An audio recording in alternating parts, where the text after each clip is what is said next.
Welcome to Soul Reach Deeper Dimensions. I'm Carl. Thank you for joining me, and I don't know where to begin. Honestly, I'm a little bit nervous to make this video. I've tried to record something a few different times.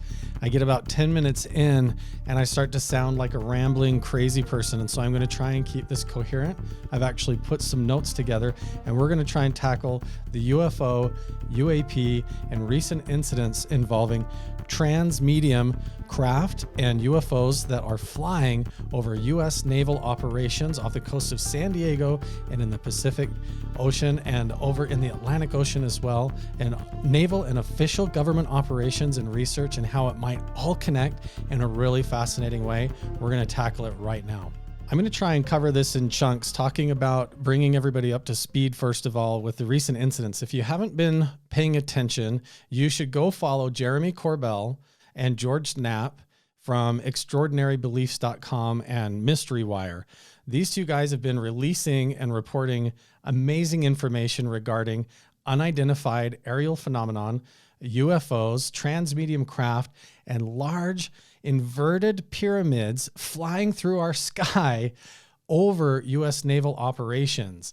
And if you haven't seen this, you've got to check out the footage over on extraordinarybeliefs.com that's been released by Jeremy Corbell. And you see that these are inverted flying pyramids, giant craft, multiples, and they're flying over a U.S. carrier, the USS Russell.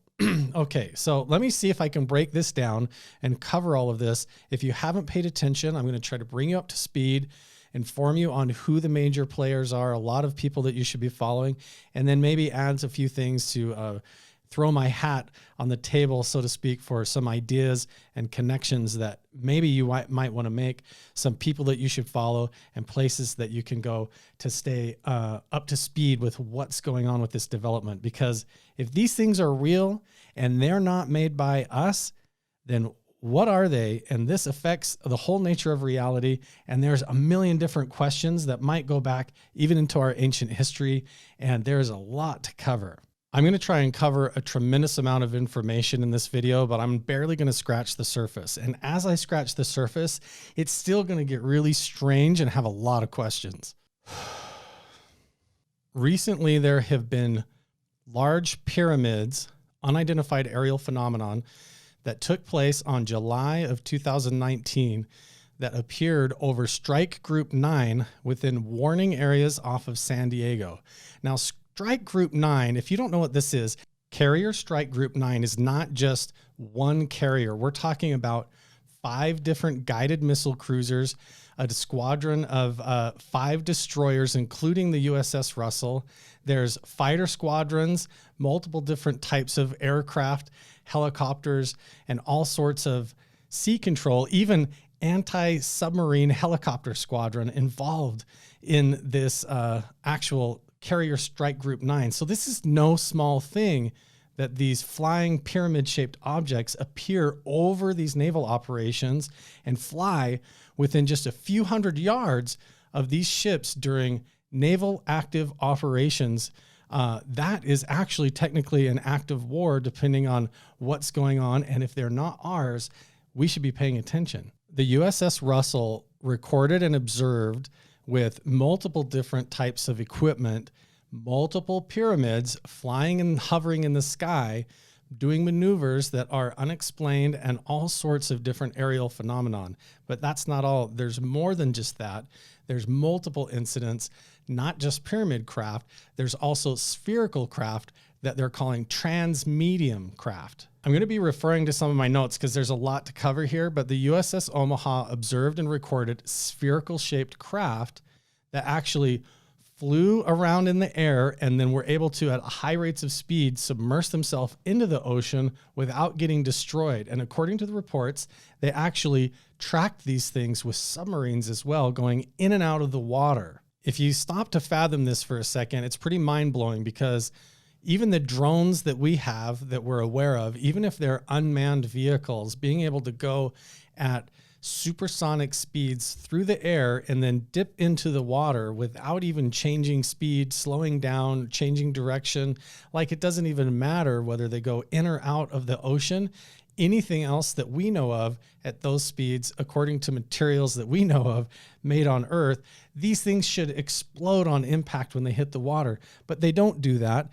They somehow seem to divide into different spheres, change shape sometimes, join up with another sort of craft that might be underneath the water in the case of the Tic Tac UFO with the USS Nimitz, but they go in and out of the water.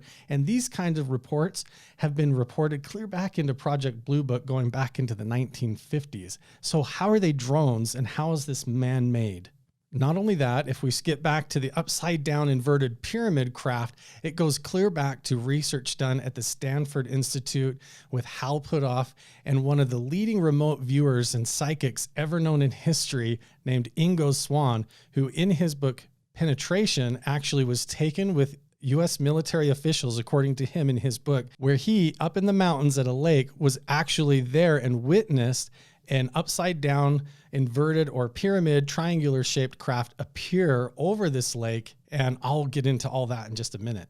Along with this data release, there's also images of what's been called the Acorn-Shaped Craft, a series of events involving an FA-18 pilot and the weapons systems officer on March 4th, 2019. In the W-72 warning area off the coast of Oceania, this thing appeared. These are images and videos shot by the U.S. military during a variety of UAP encounters, incursions by advanced transmedium vehicles of unknown origin, interacting and observing our Navy's warships and fleet deployments in restricted airspace.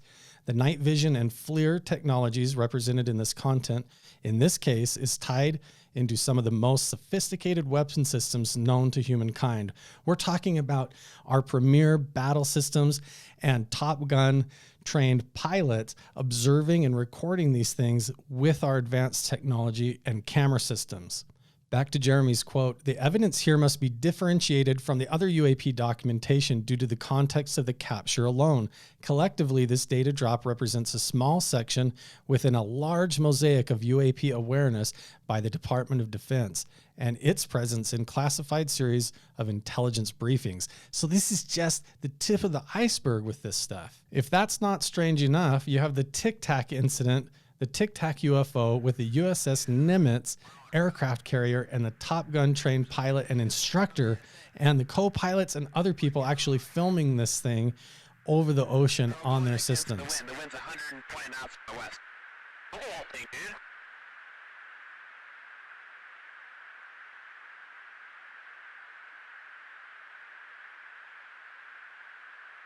That's not our LNS though, is it? It's not. That is the LNS, dude.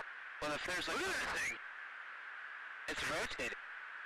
The Tic Tac UFO, the gimbal, and the Go Fast UFO and UAP incidents are mind-blowing. On November 14th, 2004, the fighter pilot commander David Fravor and the USS Nimitz Carrier Strike Group investigated radar indications of a possible target off the coast of Southern California. Fravor reported that he saw an object, white and oval, hovering above an ocean disturbance. He estimated the object was about 40 feet long. A second wave of fighters, including Lieutenant Commander Chad Underwood, took off from the Nimitz to investigate. Unlike Fravor, Underwood's fighter was equipped with the FLIR camera systems. He was actually able to capture this Tic Tac shaped UFO. And when I say Tic Tac, I don't mean tiny. We're talking this thing is huge and inexplicably moving around at unfathomable speeds. Then during 2014 to 15, fighter pilots associated with the USS Theodore Roosevelt Carrier Strike Group were operating off the East Coast when they recorded the gimbal and Go Fast videos, which are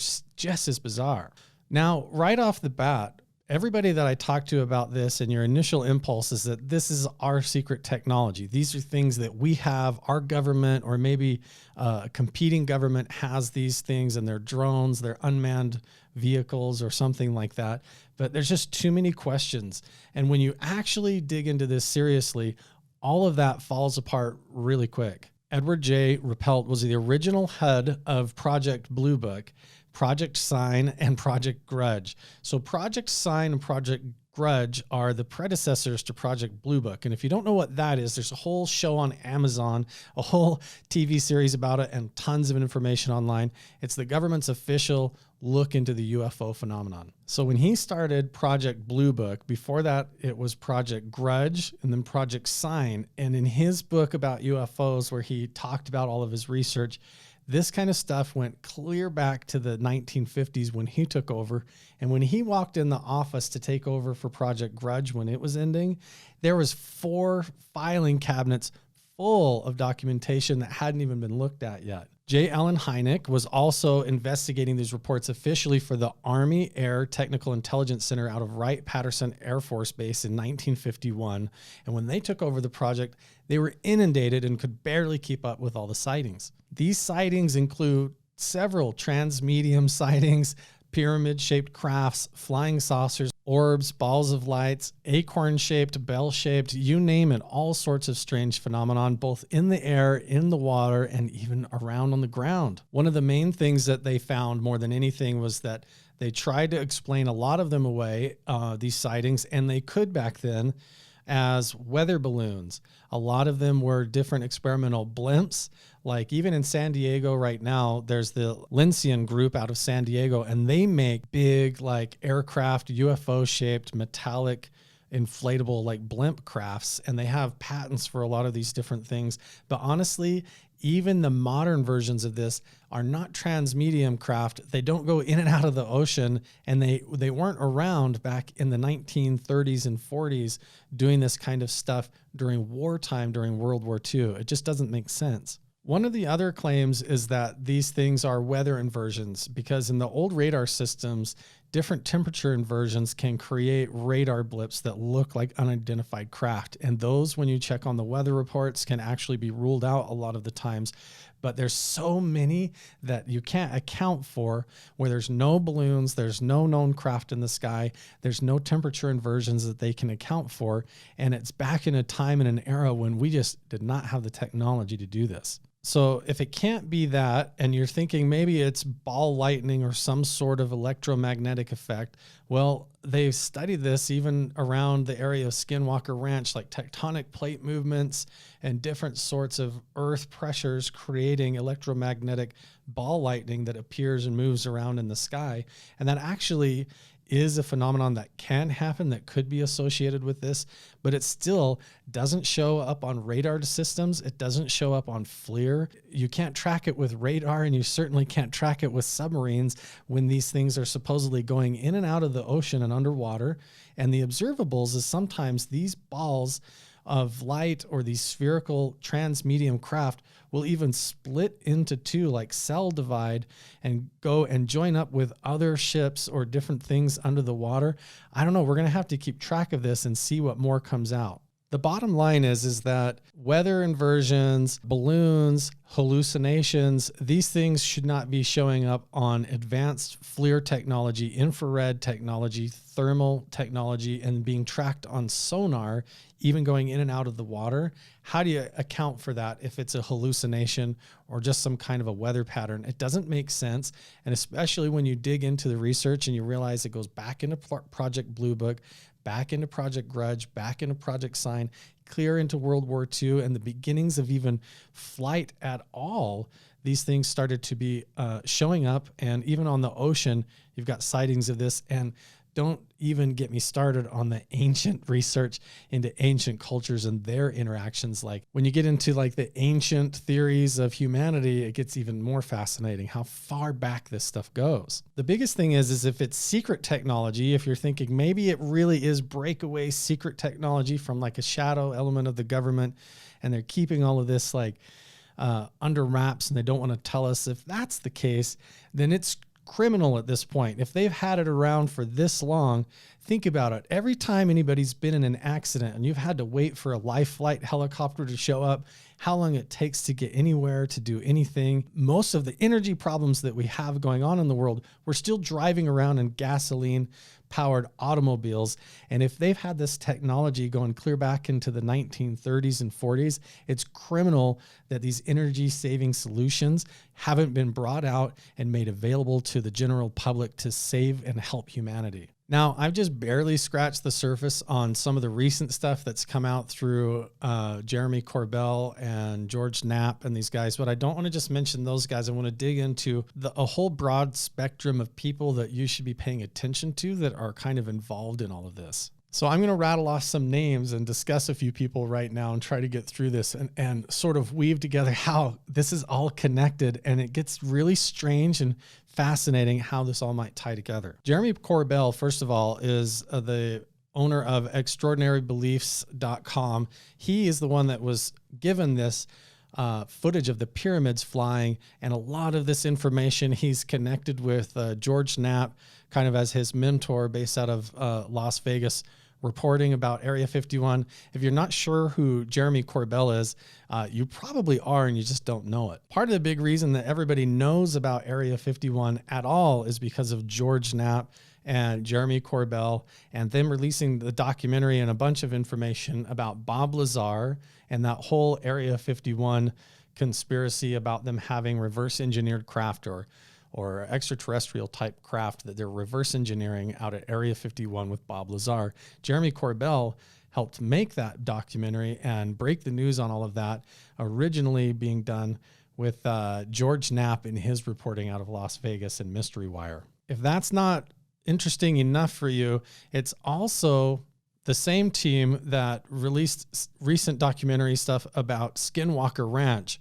which strangely is connected to all of this. We could do entire episodes, and I would love to get into Skinwalker Ranch and the phenomenon and how it plays out with possible interdimensional factors, with remote viewing and all of that. But let's just keep going through these people of interest. There's so much to get through. I'm trying to just bring everybody up to speed, and then whatever resonates, we'll dig into on separate videos. I mean, we could go on and on for years about all this. It's fascinating. Believe it or not, former frontman for the band Blink-182, Tom DeLong, has formed a group called To the Stars Academy, and he is working with some very prominent people, Lou Elizondo, Christopher Mellon, Hal Puthoff, and a whole amazing team of researchers and government officials who are trying to bring this to the public. Lou Elizondo was the former Advanced Aerospace Threat Identification Program head, and he actually left that program in order to go public and be able to work more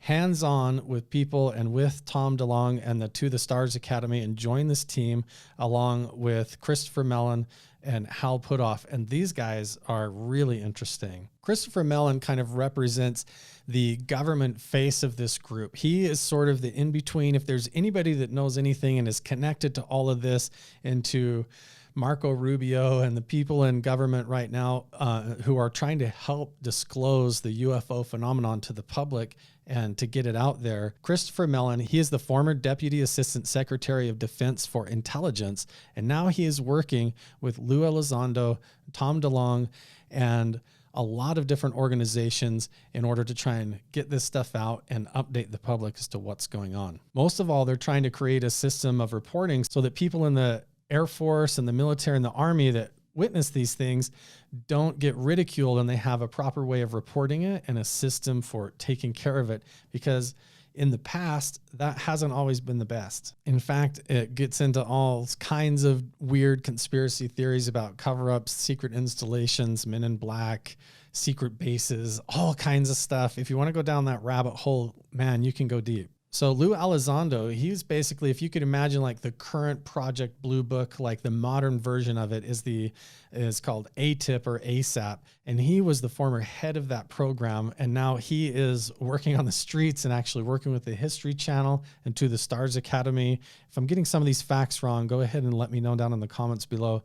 But he is at the forefront of this and was involved up to here with all of these different incidents, and he knows a lot more than he's allowed to talk about because he is working with the people to try and bring this out.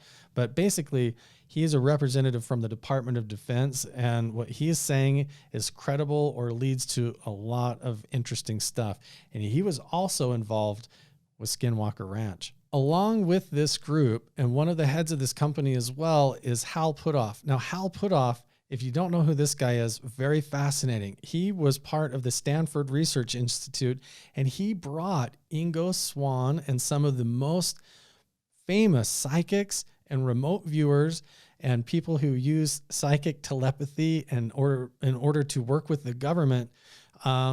He helped create that program for the government, and now he is deeply involved with the UFO phenomenon and trying to bring this research and information to the public in a digestible way. But Hal Puthoff actually worked with a man named Ingo Swann, and Ingo Swann was one of the foremost psychics, remote viewers used by the government through different research to do all kinds of things. In fact, Ingo Swann, in one reported incident, was able to use remote viewing, and he was able to actually move a needle on some sensitive government equipment that was supposed to be vacuum sealed, multiple levels of security, and meditating back at Stanford University alongside with Hal Puthoff and these guys was able to remote view and move sensitive equipment and detection equipment with his mind or telepathic abilities.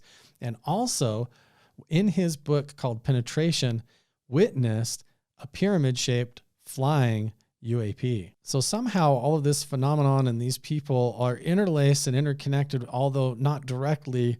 This phenomenon, when you start to look at it, starts to piece together, and the players at the table seem to know what they're talking about. Now, what you may not know is that when the government actually puts a lot of its money to work in research and things like that, they will actually hire private companies or parties in order to put that together, and they will fund them with the government funding in order to get that done. And one of the main people that did that was Robert Bigelow. In fact, Senator Harry Reid back in 2017 supposedly started the Advanced Aerospace Threat Identification Program based on recommendations from Robert Bigelow in 2017. So it's all connected in some kind of an interesting way. Robert Bigelow's organization and company was able to be funded by the government, and they were able to do a lot of actual research into the UFO, UAP phenomenon. And interesting enough, Robert Bigelow was one of the original owners of Skinwalker Ranch. Currently, Skinwalker Ranch is owned by Brandon Fugel, and Brandon Fugel has now expanded the research going on there, and it is still going on to this day, and it is getting weirder and weirder.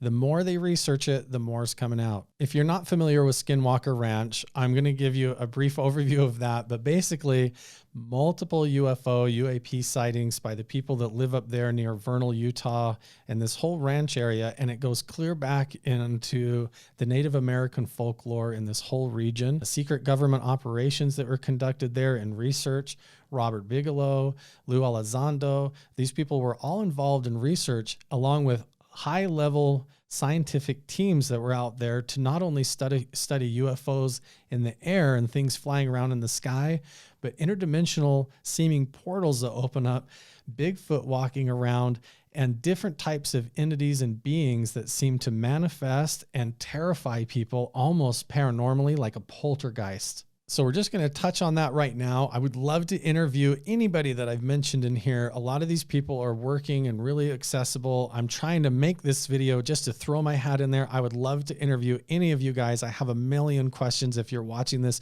please let me know. Let me know if I could interview you. I have so much that I want to know and that I want to ask. Now, I know that a lot of this on the surface isn't directly connected. I know that the footage of the pyramids flying over the USS Russell isn't directly connected to Skinwalker Ranch, but the players that are involved in this research are all kind of doing the same thing, even though they're in different organizations, and they're all working and bringing this to the table. Okay, so really quick, going back to the pyramid-shaped UAPs over the USS Russell, I want to read a paragraph out of Ingo Swann's book called Penetration. In this book, he discusses his remote viewing capabilities and theories about the psychic phenomenon, being able to use telepathy to remote view things, and an incident where he was actually taken up into the mountains by government officials in order to try and remote view to see what in the world was appearing up at this mountain lake in the sky. So to give you kind of the backdrop, Ingo Swann is with this individual that he refers to, a fake name named Axel. These two twins that are military soldiers that look like special forces guys or clones of some kind possibly, that actually took him up to a designated location in the mountains where he was blindfolded and taken to and not allowed to know where it was. And then when they got there, they snuck up into the trees to see and witness this thing appear above a lake.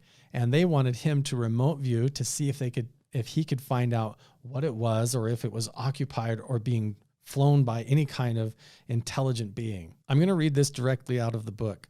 He says, quote, "This fog continued forming for about 5 minutes, and suddenly I saw what had begun. For in a moment's eye flicker, the gray fog changed, first into luminous neon blue, and then to an angry purple. At that point, Axel and one of the twins put a firm hand on each of my shoulders, and it was a good thing they did. A network of purple, red, and yellow lightning bolts shot in all crazy directions through the cloud, and I would have shot up if I had not been held down.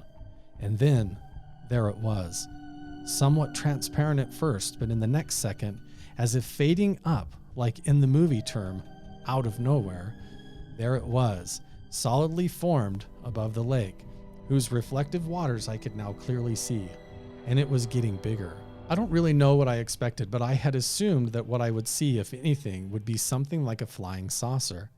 No chance of a saucer here, because it was triangular, and its top angle sort of inverted in pulses, so that overall it appeared to be diamond-shaped. At that moment, in my astonishment, we could hear a wind coming, and it moved past us like a tangible magnetic field, rustling the pine trees around us so much that some cones and branches fell on us. The two firm hands on my shoulders tightened, warning me not to move in pure physical reaction.